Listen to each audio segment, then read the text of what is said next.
Mtazamaji wa NHC TV, tupo katika ofisi za madhabahu ya The New Hope Church Tanzania. Tuko na Askofu Josephat Charles Njige ambaye ni askofu na mchungaji kiongozi wa makanisa ya The New Hope Church Tanzania. Tupo hapa kwa ajili ya mahojiano mafupi. Naomba tuende kumsikiliza kuhusiana na leo. Atatueleza kwa ufupi na baada ya hapo tutaendelea na utaratibu mwingine. Baba Askofu, Bwana Yesu asifiwe. Amina. Amina. Baba Askofu, najua leo ni Jumapili. Ni Jumapili ambapo watu kutoka sehemu mbalimbali katika mkoa huu wa Kigoma, watu kutoka Ujiji, watu kutoka Mwasenga, watu kutoka Kibirizi, watu kutoka maeneo tofauti ndani ya manispaa hii ya Kigoma wanakuja kwa ajili ya ibada ya leo. Mtumishi wa Mungu, watarajie nini leo na kipi kimeandaliwa kwenye madhabahu ya The New Hope Church hapa Businde, mtaa wa Msufini? Karibu mtumishi. Amina, asante sana Dickson, na mimi leo nilizo swali zuri. Sisi siku zote The New Hope Church ni kila kuna kuitwa leo tunakuwa na kitu kipya, tunakuwa na neno jipya, ufunuo mpya, mafundisho mapya. Leo Jumapili ya leo tarehe 19 mwezi wa 10 2025, Mungu amenipa ufunuo mpya. Naenda kuachilia neno ambalo ni neno litakaloleta uzima, neno litakaloleta uhai, neno litakaloleta afya, neno litakaloleta uponyaji. Mtu ambaye anatoka sehemu mbalimbali za Ujiji, Katonga, Bangwe, Mwandiga, wapo wengine wanatoka mpaka Manyovu kwa sababu tunarusha ibada zetu kwa njia ya redio. Wapo wanaotoka Kasulu na maeneo mbalimbali. Ninaamini kwamba hawatajuta kutumia gharama zao wakisafiri kutoka mbali. Kwa sababu gani? Mungu amenipa somo ambalo nitaliachilia muda sio mrefu ujao.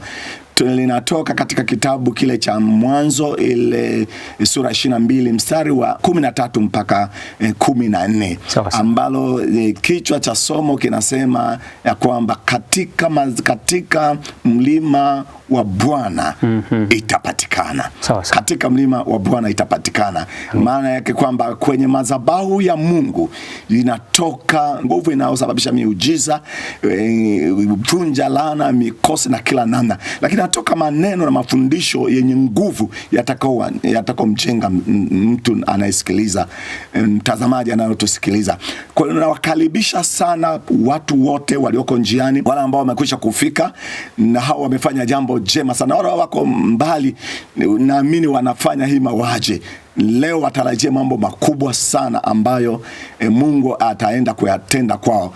Watu wataona miujiza ya live, watu wataona uponyaji, watu wataona nguvu, mapepo yatawaacha, nguvu zote za giza, laana, mikosi zitafunguliwa. Hakuna pingu wala cheni zitakazobaki zimewashikilia. Lakini watu walikuwa wamefungwa kiuchumi watafunguliwa kiuchumi, ambao walikuwa ni matasa watapata watoto. Leo ni siku ya kubarikiwa na kuinuliwa, kwa sababu upako wa kibabe upo tayari na niko tayari kuachilia. Na kwamba nimesema katika mlima wa Bwana itapatikana. Haja ya mtu itapatikana katika madhabahu ya The New Hope.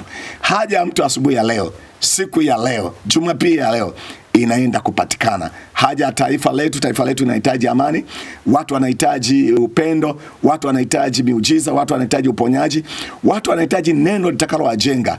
Kila kitu kinachohitajika kitaachiliwa kwa jina la Yesu Kristo. Mungu awabariki. Naamini kwamba watu wako tayari na mimi naendelea kujiandaa kwa ajili ya neno. Asante sana.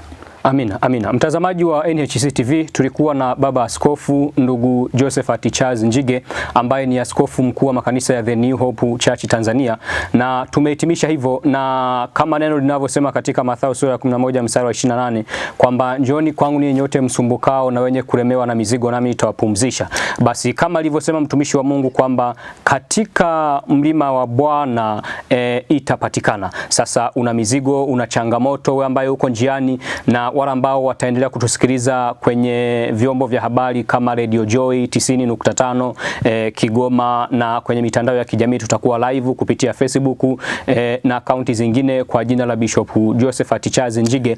Basi muendelee kutufuatilia na Mungu awabariki sana. Amen. Asante sana watumishi wa Mungu. Amina. Amen.